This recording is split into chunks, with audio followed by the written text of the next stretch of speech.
বরপেটা রোডে বজরং দলের গুটখা বিরোধী অভিযান। ভিন রাজ্য থেকে ট্রাকের পর ট্রাক গুটখা পাচারের অভিযোগ। পশ্চিমবঙ্গ থেকে জিএসটি ফাঁকি দিয়ে গুটখা পাচারের অভিযোগ। বাজেয়াপ্ত লক্ষাধিক টাকার গুটখা, পান মশলা। ট্রাক চালককে আটক করেছে পুলিশ।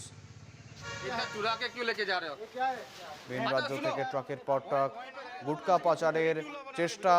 বরপেটা রোডে বজরং দলের হাতে আটক ভিন রাজ্য থেকে আসা গুটখার ট্রাক। পশ্চিমবঙ্গ থেকে জিএসটি ফাঁকি দিয়ে গুটখার পাচারের অভিযোগ।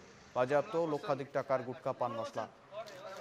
আচ্ছা, এটা ডুপ্লিকেট নাকি? ডুপ্লিকেট কমলা পচা নাই কিন্তু এইটো বৰপেটা গৈ আছে। মানে বেক সাইডত সম্পূৰ্ণৰূপে মানে কাৰ্টন, ফুল কাৰ্টন, কাৰ্টনৰ পিছফালৰ পৰা মানে সম্পূৰ্ণৰূপে মানে অবৈধ যিবোৰ আছে গুটখা, সম্পূৰ্ণ গাড়ী ভৰ্তি গুটখা। আৰু আমি সন্দেহ কৰিছোঁ এই গুটখাসমূহ হ'ল ডুপ্লিকেট গুটখা। আৰু গাড়ীৰ কোনো ধৰণৰ ডকুমেণ্টছ অ'কে নাই, কোনো চালান নাই তেওঁলোকৰ।